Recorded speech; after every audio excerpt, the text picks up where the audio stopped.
Hello दोस्तों, आप सब कैसे हैं। आज के इस वीडियो में यह जानेंगे कि पढ़ाई का अच्छे शेड्यूल क्या होना चाहिए। जैसे आप सब तैयारी करते हैं 10th और 12th के लिए, तो मतलब कि आप कैसे अच्छे नंबर ला सकते हैं। तो चलिए इस वीडियो को हम लोग शुरू करते हैं। तो देखिए, हम बताते हैं आप लोग को कि कैसे अच्छे नंबर लाना है, क्या टिप्स है, ठीक ना। तो देखिए, पहला टिप्स आप लोग को कि सिलेबस पर फोकस करें, उसे जल्द खत्म करें, ठीक ना। सिलेबस पर फोकस करें, उसे जल्द खत्म करें। जैसे कि आप लोग जानते हैं कि सिलेबस खत्म ना होगा तो कुछ भी पढ़ने का मतलब सिलेबस खत्म हो जाएगा, तभी तो रिवाइजिंग करेंगे। जैसे आप लोग कंपटीशन लेवल के हो, 10th लेवल को हो, 12th लेवल को हो, जब तक सिलेबस नहीं खत्म होगा हम लोग को, जब तक सिलेबस हम लोग को खत्म ना होगा, जब तक कुछ भी पढ़ने में अच्छा नहीं लगता। तो पहले तो हम लोग सिलेबस खत्म करेंगे, ठीक है।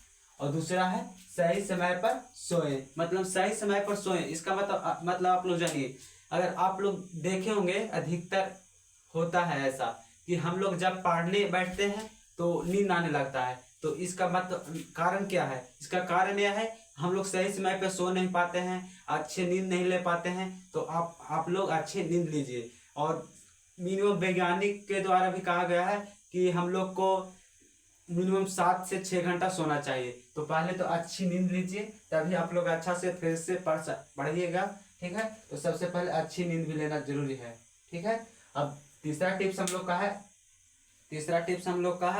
कि तीसरा टिप्स क्या है, सभी विषय का नोट्स तैयार रखें। मतलब देखिए, सभी विषय का नोट तैयार रखना भी बहुत जरूरी है। जैसे कि हम लोग एग्जाम में जाते हैं, तो एग्जाम में हम लोग तो चल गए, एग्जाम जब नजदीक आ गया, मान के चलिए, तो एग्जाम नजदीक आ गया तो हम लोग ये चीज वो चीज देखते रहते हैं, ठीक है। ये चीज वो चीज देखते रहते हैं कि कहाँ से किस विषय को पढ़ें। तो जैसे कि नोट तैयार रहेगा हम लोग को, तो उतना परेशानियां झेलना नहीं पड़ता है। तो नोट तैयार रखना बहुत ही अत्यावश्यक है, ठीक ना। और देखिए, चौथा टिप्स है लिख कर प्रैक्टिस करें। कोई ऐसा चीज होता है जैसे हमको याद नहीं होता है। जैसे देखिए, कोई मान के चलिए कि हमको सब्जेक्ट याद करना है, ऑब्जेक्ट याद करना है। कोई ऐसा वर्ड होता है कि हम लोग को नहीं आता है, ठीक ना। तो उस वर्ड को हम लोग लिख कर प्रैक्टिस करेंगे, और लिखने से क्या होगा कि आपका राइटिंग सुधरेगा। देखिए, राइटिंग पर भी बहुत ज्यादा एग्जाम में अट्रैक्शन होता है, ठीक ना। राइटिंग पर भी, अगर राइटिंग अच्छा रहा ना, तो राइटिंग पर भी नंबर मिलेगा। और पांचवा टिप्स हम लोग देखेंगे, बुक रीडिंग करते समय अच्छे पॉइंट को घेरे। जैसे कि आप लोग देखिए, बुक जब भी रीडिंग करिए तो आप लोग एक अथी रघुवरनी जैसा होता है मार्कर, तो उसी मार्कर से आप लोग अच्छे पॉइंट या कलम या अपने पेन के द्वारा घेरे, ठीक है। तो अपने पेन के द्वारा भी अच्छे ढंग से घेरिए उसको, जब भी देखिए कि ये मेन पॉइंट है। एग्जाम के समय या कंपटीशन लेवल हो आप, या 10th लेवल हो या 12th लेवल हो, आप सभी तैयारी में आप घेर सकते हैं, ठीक है ना। घेरने से क्या होता है कि हमको पता रहता है कि वो मेन पॉइंट है, ठीक है ना। देखिए, अब सेल्फ स्टडी, मतलब अपने सेल्फ स्टडी कैसे करेंगे, ठीक है ना। इसमें आप लोग को यही ना बताया गया है कि आप अभी से पढ़कर अच्छे नंबर कैसे लाएं, सितंबर से पढ़कर टॉपर कैसे बने, ठीक है। सितंबर से पढ़कर टॉपर कैसे बने, मतलब टॉपर नहीं बनेगा, 400 के आसपास नंबर आएगा ना, ये अच्छे नंबर ला पाइएगा, ठीक ना। तो देखिए, अब सेल्फ स्टडी में क्या बोला गया है, सुबह में 3 से 4 घंटे साइंस हिंदी पढ़िए। देखिए, सुबह में जब भी उठिए ना, तो 3 से 4 घंटा साइंस और हिंदी पढ़िए। साइंस हिंदी पढ़ने से ना बरियार हो जाएगा, आप लोग को एकदम मजबूत हो जाएगा, ठीक है, मजबूत हो जाएगा, ठीक है। साइंस और हिंदी पढ़ने से आप लोग को मजबूत हो जाएगा। और दोपहर में आप लोग 2 से 3 घंटे मैथ का क्वेश्चन सोल्व करें। मतलब मैथ का क्वेश्चन जब भी आप लोग सोल्व करने बैठिए ना, दोपहर में बैठिए। जाए तो ठंडी के समय में तो और अच्छा है आप लोग के लिए कि अपने छत पे बैठ जाइए, जिसके यहाँ घर है, ठीक है। तो छत पे बैठकर मैथ सोल्व करिए धूप में, ठीक है जी। और ऐसे भी दोपहर में ही मैथ सोल्व कीजिए अक्सर, ठीक ना। दोपहर में सोल्व करने से होता है क्या, हम लोग को ज्यादा अट्रैक्शन होता है मैथ पे, तो दोपहर में सोल्व कीजिए, ठीक है। और देखिए, और शाम को 2 से 3 घंटे आर्ट्स का क्लास कीजिए। आर्ट्स का मतलब आर्ट्स पढ़िए, आर्ट्स में एसएसटी होता है, एसएसटी का आप लोग सिलेबस कंप्लीट कीजिए शाम को, ठीक ना। शाम को तो देखिए आप लोग को 2 से 3 घंटा यहाँ हो गया, 2 से 3 घंटा वहाँ हो गया, और शाम को 2 से 3 घंटा, इतना तो आप लोग को पूरा सिलेबस कंप्लीट हो जाएगा, ठीक ना। हम आप लोग को गारंटी देते हैं कि 3 से 4 महीना में आप लोग अगर नोट्स भी बनाएगा ना तो कंप्लीट हो जाएगा। और देखिए रोज 8 से 10 घंटे पढ़ना शुरू कीजिए, रोज 8 से 10 घंटे पढ़ना शुरू कीजिए। जैसे कि होता है क्या, रोज 8 से 10 घंटा पढ़ना शुरू करिएगा ना जी, तो आपका माइंड में सिर्फ पढ़ाई चलेगा, खेलिए कूदिए भी, इससे कोई दिक्कत नहीं है, बशर्ते आप 10 से 8 घंटा पढ़िए। और देखिए संडे को पढ़ने का प्लान बनाइए। देखिए संडे को होता है क्या कि आप एक प्लान सेट कीजिए, जब तक आप प्लान नहीं सेट कीजिएगा जब तक कोई काम को अचीवमेंट से नहीं कर पाइएगा। देखिए कोई भी चीज़, मतलब हम लोग एजुकेशन खोले, एजुकेशन मतलब इतना भी छोटा एजुकेशन है तो हम लोग प्लान बनाएं कि हम लोग ये करेंगे वो करेंगे, ये लेंगे वो लेंगे, तो एक प्लान बनाइए संडे को कि हमको कल ये सब्जेक्ट पढ़ना है, 2 दिन ये सब्जेक्ट पढ़ना है, 2 दिन वो सब्जेक्ट पढ़ना है। तो आप एक प्लान बनाइए, सबसे पहले प्लान से आप लोग चलिएगा ना तो कोई माई कलाल बिहार बोर्ड में ऐसा बैठा नहीं है कि आप लोग को 400 पार कोई रोक सकता है, 400 पार कोई रोक सकता है, बशर्ते प्लान से आप लोग पढ़िए, ठीक है। तो देखिए ये हो गया। अब पांचवा टिप्स क्या है, ठीक, छठा टिप्स क्या है, अपने शरीर एवं माइंड को फ्रेश रखिए, मतलब शांति रखें, ठीक ना।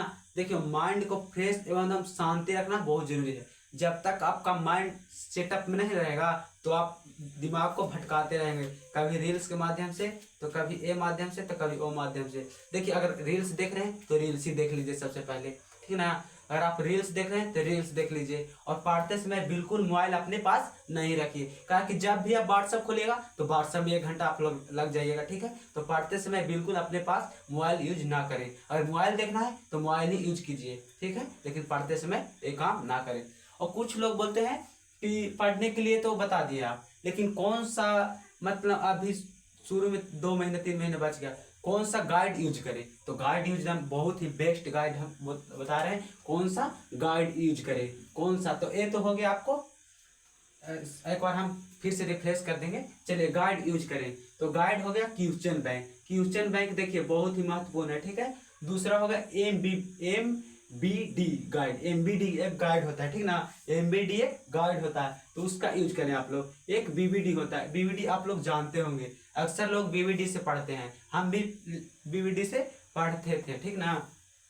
एक टारगेट जो हुआ ना ये मिनिमम लोग लेते हैं, मतलब बहुत सारे लोग, अधिकतर लोग टारगेट बोर्ड यूज करते हैं, ठीक है। टारगेट बोर्ड एक हो गया, टारगेट बोर्ड होता है उसी टारगेट बोर्ड लिखा रहता है। एक model paper, model set, model paper ये लेना भी बहुत जरूरी है, ठीक है, अगर आप अच्छे नंबर लाना चाहते हैं। ताकि यही समझ में से सब जितना है ना, कितना हुआ 1 2 3 4 5 टिप्स, 5 को हम बताए ना गाइड जी, 5 में से मिली जुली प्रश्न रहता है, ठीक है। तो चलिए आज के लिए हम तो बता दिए, मगर एक बार फिर से रिफ्रेश कर देते हैं। देखिए क्या बताएं, सिलेबस पर फोकस करें, जल्द खत्म करें, सही समय पर सोए, सभी विषयों का नोट्स तैयार रखें, ठीक है, लिखकर प्रैक्टिस करें, बुक रीडिंग करते समय अच्छे पॉइंट को घेरें, ठीक है जी, सेल्फ स्टडी करें, सुबह 2 से 3 घंटे हिंदी साइंस पढ़ें, दोपहर 2 घंटे मैथ का क्वेश्चन सोल्व करें, शाम को 2 से 3 घंटे आर्ट्स का क्लास कीजिए, रोज 8 से 10 घंटे पढ़ना शुरू कीजिए, ठीक है, रोज 8 से 10 घंटे। संडे को पढ़ने का प्लान बनाइए, एक शेड्यूल बनाइए, अपने शरीर का, माइंड को शांति रखें, ठीक ना, माइंड को शांति रखें। तो चलिए आज के लिए इतना ही। तो हम यही आप लोग को वीडियो में बताना चाहते थे कि आप लोग को पढ़ने का अभी से सही तरीका क्या होना चाहिए। आप चाहे तो कंपटीशन लेवल में हो, चाहे तो 12th लेवल में हो, चाहे तो 10th लेवल में हो, इस आप लोग रूटीन को पालन कीजिएगा ना, पक्का कि सक्सेस होना ही होना है। सक्सेस नहीं होइएगा तो हम पढ़ाना छोड़ देंगे जी। खाली ये टिप्स को आप 2 साल अति कीजिए, अपने आप पे फोकस कीजिए, अपने आप पे फोकस कीजिए, आप पे, ठीक ना जी, अपने आप पे फोकस कीजिए। और इस वीडियो को लास्ट तक वाचिंग जरूर कीजिए, ताकि लास्ट तक वाचिंग करेंगे तो आप लोग को पूरा समझ में आ जाएगा। तो चलिए तब तक के लिए गुड लक, मिलते हैं अगले वीडियो में, ठीक है, तब तक के लिए गुड लक आप लोग को।